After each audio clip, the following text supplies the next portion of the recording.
j'espère que ça va. Hello, je me suis fait des couettes parce que j'ai bientôt lavé mes cheveux qui sont dégueulasses. Salut tout le monde, je vous retrouve pour une nouvelle vidéo. Aujourd'hui, j'ai décidé de refilmer dans ma chambre. Faites pas attention à ma bibliothèque à moitié vide. J'ai la moitié de ma bibliothèque juste à côté de moi. Parce que comme vous avez pu le voir dans le titre, je vais vous parler de tous les livres que j'ai lus en 2021. Donc voilà. J'espère que cette vidéo va vous plaire, j'espère qu'elle sera pas trop longue et enjoy the video. Je dis jamais ça, c'est trop gênant. Ok, alors déjà on va parler des statistiques. Du coup j'ai dit que j'avais lu 41 livres. Le livre le plus petit que j'ai lu, c'est Le Petit Prince d'Antoine de Saint-Exupéry. Et il fait 104 pages. Et mon plus gros livre, c'est Tommy de Junji Ito, qui fait 736 pages. Mais c'est un manga, du coup, ça se lit rapidement. Mon nombre de pages moyen en livre, c'est 348 pages. Le livre le plus populaire que j'ai lu, c'est Harry Potter 1. Et le livre le moins populaire, c'est La Commodo de tiroir de couleur de Olivia Ruiz. Ma note en moyenne, c'est de 3,9 étoiles. J'ai lu majoritairement des livres émotionnels, réflexifs, aventureux, noirs. Enfin, dark, light-hearted et mystérieux. Je lis plus des livres avec un plot médium. Je sais pas comment expliquer ça. J'ai lu majoritairement entre 300 et 499 pages. J'ai lu aussi majoritairement de la fiction. Et du coup, là, le top des genres. Mon genre majoritaire de l'année 2021, c'est le young adult. Et c'est pas du tout fait exprès. Bon, là, je l'ai pas mentionné. J'ai lu de 3 manières. Donc, en format papier. Genre... format papier, en format électronique, donc sur mon iPad, j'ai pas de liseuse, et en audiobook. Ça, c'est quelque chose que j'ai beaucoup aimé, surtout avec les Harry Potter. Je trouve que les Harry Potter, c'est mieux de les lire en audiobook. Déjà, on donne pas d'argent à J.K. Rowling, et en plus de ça, je trouve que la voix du narrateur, elle est hyper bien faite. Et mes artistes les plus lus, c'est Alice Oseman, qui est choquée, Cassandra Clare, qui est choquée, Leigh Bardugo, Maureen Johnson, Tahereh Mafi, Sally Rooney et Sabaa Tahir. Du coup, c'est parti. Je vais pas vous les présenter dans l'ordre, je vais sûrement en sauter quelques autres. Il se peut qu'il y ait des livres que j'ai déjà parlé dans des précédents update lecture. Je vous les mettrai tous en barre d'infos, mes update lecture. Du coup, le premier que j'ai attrapé, c'est Insaisissable de Tahereh Mafi, que j'ai lu cet été et que j'ai annoté à moitié.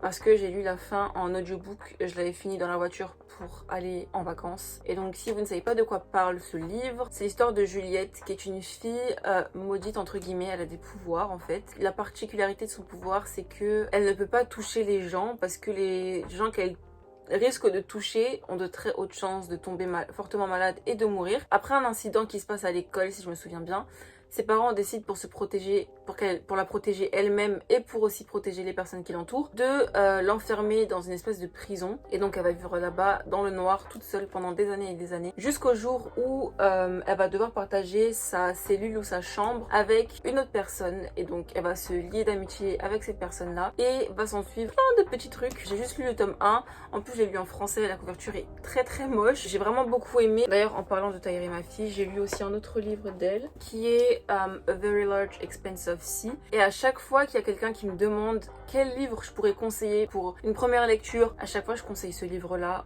Ça, genre, lisez ça.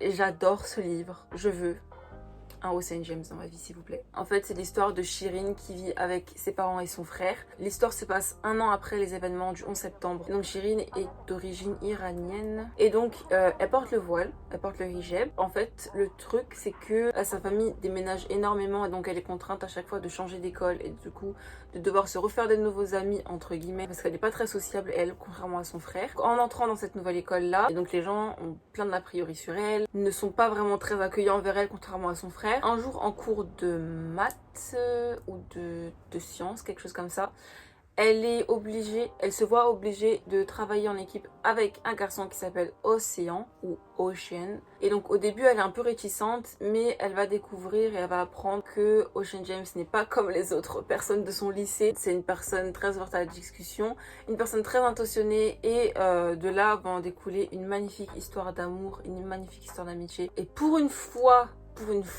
qu'une meuf n'enlève pas son hijab pour son petit copain blanc. Non mais est-ce que vous réalisez s'il vous plaît?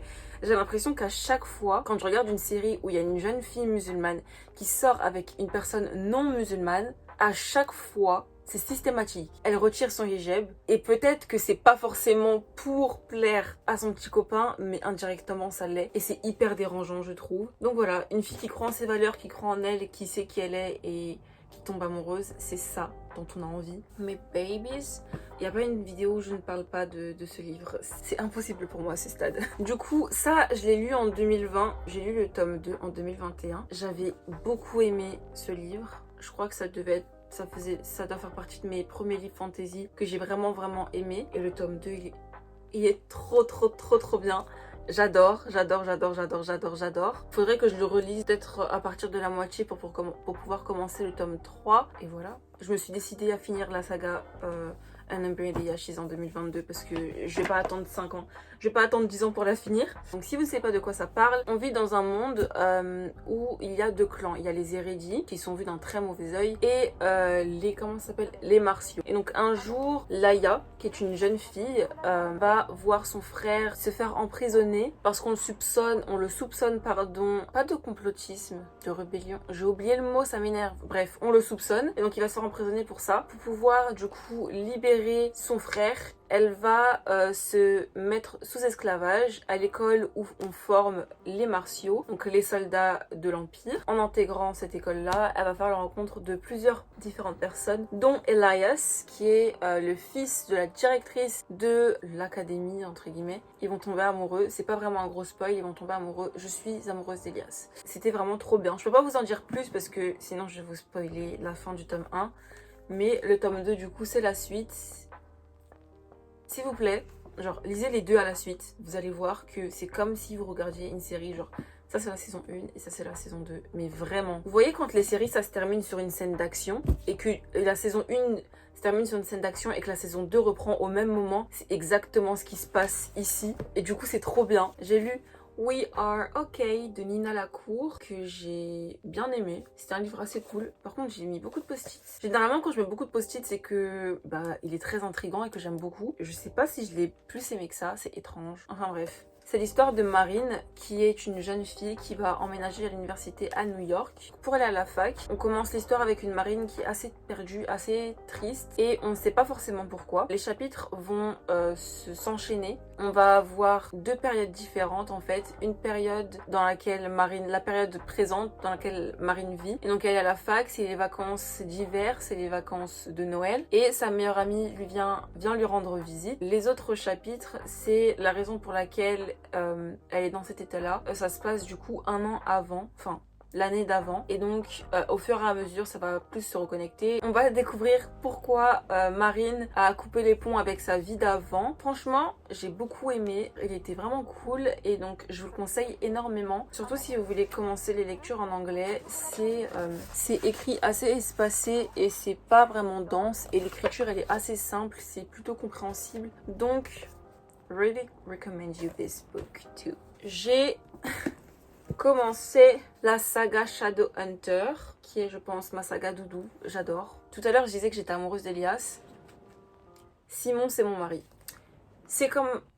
Comment vous expliquer? Simon, c'est un des meilleurs personnages masculins du monde entier, à mon humble avis, à mon humble opinion. J'adore Simon.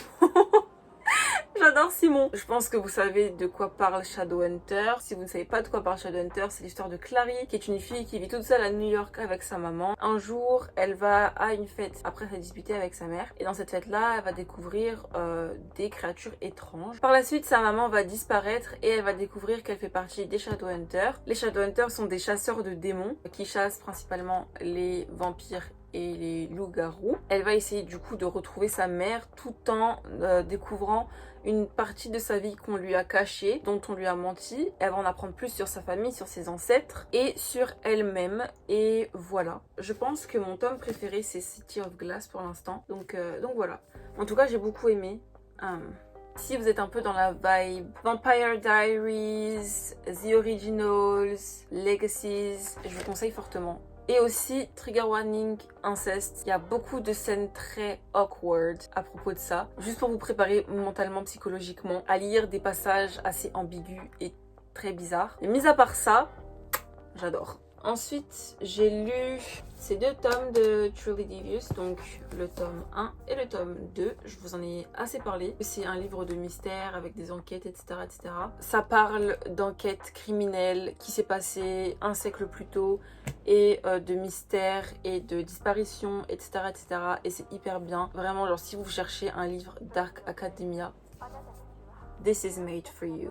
Literally made for you. J'ai aussi lu Sorcery of Thorns de Margaret Rogerson. J'ai beaucoup envie de lire An Enchantment of a Raven. J'adore les couvertures de ces livres à Margaret Rogerson. Je sais pas pourquoi, je les trouve trop beaux. Dans ce livre, c'est l'histoire d'Elizabeth qui est une orpheline et qui travaille dans une bibliothèque. Dans ce monde-là, les livres ont des pouvoirs, ils peuvent parler, ils sont vivants et ils sont classés en plusieurs catégories. Ça va de la catégorie 1 à la catégorie 5. La catégorie 5, c'est des livres hyper dangereux. Suite à un drame, Elisabeth va se voir transférée dans une autre bibliothèque. Dans cette nouvelle école, un livre de catégorie numéro 5 va disparaître et on va accuser du coup Elisabeth de l'avoir volé. Et elle va devoir se défendre avec les armes, les moyens et les connaissances qu'elle a. Elle va devoir fuyer, enfin être en cavale, etc. etc. Et je trouve qu'il est hyper prenant. Si vous voulez aussi un peu de représentation bisexuelle, il y en a dedans. Pas beaucoup, mais il y en a. Donc voilà. J'ai lu ça, qui est pépite. Je veux le relire pour 2022, ça c'est obligé, je veux le relire pour 2022. Et donc c'est La commode de tireur de couleur d'Oliver Ruiz. Je pense que c'est devenu un de mes livres préférés. Donc voilà. Je pense maintenant quand on va me demander est-ce que tu as un livre non young adult à recommander, celui-là va venir en premier je pense. J'adore ce livre, j'adore. C'est l'histoire d'une jeune femme qui se voit à la mort de sa grand-mère héritée d'une commode avec plusieurs tiroirs. Et en ouvrant ces tiroirs, elle va retracer en gros la vie de sa grand-mère qui a dû quitter l'Espagne et ses parents avec ses 2 sœurs pour émigrer en France. Elle et ses 2 sœurs vont devoir partir en France s'enfuir jusqu'en France clandestinement. Donc ça retrace en fait le récit de sa vie et c'est hyper bien. J'ai énormément aimé ce livre. En plus il est tout petit. Vraiment, pépite. Tommy de Junji Ito, c'est le premier manga de toute ma vie que je lis. J'ai énormément aimé. J'ai vu ce livre et j'ai trouvé la couverture magnifique. Je ne sais pas si Tommy m'a frappé dans l'œil et que j'étais obsesse avec elle.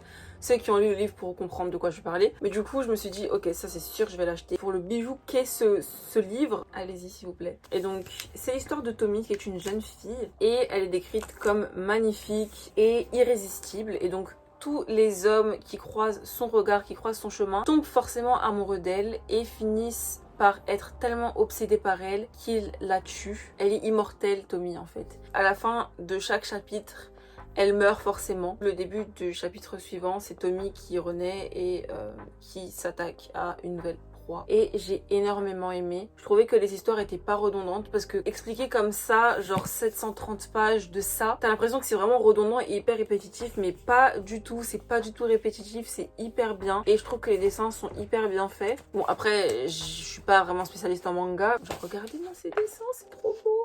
Donc voilà. Now, on va parler de Miss Queen Sally fucking Rooney. Est-ce que j'adore cette femme? Oui, j'ai forcément lu en 2021 ces 2 livres, Conversation with Friends et Normal People. J'ai lu Conversation with Friends qui est d'ailleurs son premier livre avant Normal People. Les 2 sont magiques. J'ai une petite préférence quand même pour la version papier, enfin la version livresque de Conversation with Friends. Je sais qu'ils vont en faire une série très bientôt, donc j'ai hyper hâte. Et Normal People, je préfère la série au livre. J'aimerais quand même relire le livre pour savoir si je préfère la série au livre ou pas. Mais je trouve que lire le livre avant la série, ça n'a pas été une très bonne idée de ma part. Généralement, c'est ce que je fais et je le regrette pas. Là, je pense que j'aurais quand même préféré regarder la série pour ensuite lire le livre. Sally Rooney a cette particularité d'écrire sans mettre de guillemets ni de tirets. Donc, c'est à nous, lecteurs, de détecter, entre guillemets, les moments de parole et les moments de dialogue. Donc, ça peut être un peu confusing. J'ai commencé, du coup, avec Conversation with Friends. Du coup, j'étais, on va dire, un peu habituée, entre guillemets. Mais je l'ai lu en français parce que je l'ai eu moins cher sur Vinted. Et du coup, en lisant Normal People, c'était un peu confusing vers le début, mais vers la fin, enfin Genre peut-être les premiers chapitres c'était un peu confusing, mais ensuite ça coulait comme de l'eau de roche. Les mots ils faisaient ça devant mes yeux. Sally Rooney a ce talent pour écrire sur des personnages qui font rien. Absolument rien. Genre il n'y a pas de... bien sûr il y a un plot, genre il y a un settling, il y a un background des histoires. Mais pour une personne par exemple qui a l'habitude de lire des histoires avec des choses qui bougent et tout, c'est vraiment hyper plat. Et ces personnages sont dépressifs. Which is a thing that I relate to. Je crois que j'avais mis 5 étoiles et 4 étoiles pour ces deux-là. Donc, allez lire. J'ai lu les 2 tomes de Shadow and Bone. Il y en a 3, donc j'ai lu Shadow and Bone, Siege and Storm et il y a Run and Rising que je vais lire incessamment sous peu. Comment vous dire que je suis très déçue. Ça, j'ai quand même bien aimé. Ça m'a un peu saoulé la lecture, genre j'ai failli lâcher au milieu. Puis ensuite j'ai relu et je l'ai fini en 3 jours. Je sais pas. Il y a quelque chose qui me passionne pas dans cette saga. Donc j'espère vraiment que Six of Crows et Crooked Kingdom ça sera mieux. Je suis pas fan. Je suis pas fan. Now on to one of my favorite writers, Alice Oseman. J'ai lu Solitaire et Radio Silence qui fait partie de mes dernières lectures de 2021. Secure the Goods, on a bien fini l'année. Pareil, Alice Oseman a ce don pour écrire sur des personnes qui sont pas très stables mentalement, ce qui peut être hyper triggering, mais je trouve que c'est hyper réconfortant de pouvoir relate à des personnages qui n'ont pas forcément le même quotidien, qui n'ont pas forcément les mêmes problèmes que nous, mais qui ont des phases de leur personnalité auxquelles on peut s'identifier et se voir et pouvoir peut-être poser aussi. Moi par exemple, quand j'ai lu Solitaire ou même Radio Silence, j'ai pu poser des mots sur des choses, des sentiments, des émotions qui me traversaient l'esprit, dont j'avais conscience, mais que je voulais pas forcément admettre qu'ils étaient là. Je sais pas comment expliquer. Je trouve que ces livres, ils sont hyper thérapeutiques. En même temps, genre, j'ai fini Radio Silence et j'ai commencé les rendez-vous chez le psy. Donc peut-être que ça y joue un peu beaucoup, mais je pense que ça fait partie de mes meilleures lectures de 2021, clairement. Et donc voilà. Et j'ai aussi lu Sublime Royaume de Yagyazi qui est en anglais Transcendent Kingdom. J'en ai parlé plus en détail aussi dans un autre update lecture, mais pour un livre de non-fiction, je pense que c'est un livre de non-fiction, j'ai beaucoup aimé. Je suis rentrée dans ce livre sans vraiment très gros a priori. J'ai été énormément surprise. Je me suis pareil reconnue dans énormément de trucs, c'est pour ça que j'ai pas mal à noter ce livre aussi. J'aime vraiment énormément ce livre. Et voilà, il était vraiment trop cool. Donc, je vous le conseille aussi énormément si vous voulez lire des livres un peu non-fiction, moins young adulte. J'ai ensuite lu ça. Enfin, j'ai même pas vraiment lu. Je me suis arrêtée à la page 64. J'ai même pas fini le chapitre. Oh my goodness. Mais j'ai comme projet de le finir cette année parce que ça me stresse énormément. De pas l'avoir fini même si je l'aime pas. Ou alors au moins arriver à la moitié. Parce que je l'ai quand même acheté. Faut rentabiliser. Les livres ça coûte cher. C'est un budget, ok? Je sais pas pourquoi j'ai pas aimé, peut-être que j'étais pas dans le mood de lire du Enemies to Lovers, c'est pas forcément non plus mon trope préféré, donc peut-être que ça ait joué, je sais pas. En tout cas, je sais que ça peut être, c'est une très bonne recommandation de livre LGBTQIA+, donc si vous voulez de la représentation, go read it. Et si vous aimez aussi les Enemies to Lovers, go read it. Donc voilà. Ensuite, j'ai relu mon livre préféré de la Terre entière qui est Qui es-tu Alaska? Regardez s'il vous plaît la gueule de mon livre. Ça fait je sais pas combien de temps que je l'ai. Peut-être je l'ai depuis... Je l'ai acheté en même temps que Note le contraire. Donc je l'ai sûrement peut-être depuis 2013-2014. Il est détruit. Mais c'est un de mes livres préférés du monde entier. Donc voilà. Je l'ai relu. Et ensuite j'ai découvert que sur Salto, la série y était. Du coup j'ai regardé. Et j'ai pleuré du coup 200 fois. Parce que j'ai pleuré 100 fois pour ça et 100 fois pour la série. Je trouve que la série est hyper bien faite et ce livre il est trop bien. Petit résumé, c'est l'histoire de Miles qui est un jeune lycéen qui vit en Floride et qui souhaite du coup aller à l'internat. C'est l'ancienne école où a étudié son père. Dans cet internat là, il va se faire des amis, dont la magnifique et intrépide Alaska. Il va tomber follement amoureux d'elle. J'ai envie de laisser du suspense, mais expliquer comme ça ne donne pas du tout envie. Et donc, du coup, à travers ce livre, on va découvrir Miles qui va apprendre à se connaître lui, sa sexualité, les autres aussi, enfin les personnes qui l'entourent, le monde qui l'entoure. Et je trouve que c'est vraiment genre un coming of age book. Dès que je regarde ce livre, ça me fait penser à la fin et ça me donne envie de pleurer. Donc on va arrêter de parler de ça, c'est pas possible. J'ai aussi lu Beach Read cet été. Pas déçue, mais j'attendais plus. La romance, c'est pas forcément mon genre préféré. Pourtant, j'ai l'impression que c'est celui que je lis le plus. Mis à part le livre que je vous parlais juste après, il n'y a pas vraiment de romance auquel, genre en mode... j'adore, vous voyez? C'est genre, j'aime bien. Genre c'est trop bien, mais c'est pas j'adore. Et pareil, ça aussi ça a été décrit comme un enemies to lovers. J'ai énormément aimé. Et du coup je faisais trop la meuf sur la plage parce que je lisais Beach Read et que j'étais sur la beach. Et comme je vous l'ai dit plus tôt, Get a Life Chloe Brown, c'est un de mes meilleurs livres de 2021, clairement. On m'a dit que Act Your Age, Eve Brown, c'est le meilleur des trois parce que c'est une trilogie sur 3 sœurs en fait. Donc j'ai vraiment hâte de lire les 2 autres livres. Mais en fait, je suis tellement obsessed avec ces deux-là que j'ai pas envie en fait de découvrir les autres. J'ai peur de les trahir, voilà pourquoi. Mais du coup, Chloe Brown, c'est une jeune fille qui est atteinte entre guillemets de maladie chronique. Un jour après avoir frôlé la mort, elle décide de déménager complètement, d'emménager toute seule et de commencer une nouvelle vie avec une liste de choses qu'elle veut faire avant de mourir. En emménageant dans son nouvel appartement, elle fait la connaissance du gardien qui est Red ici, Redford.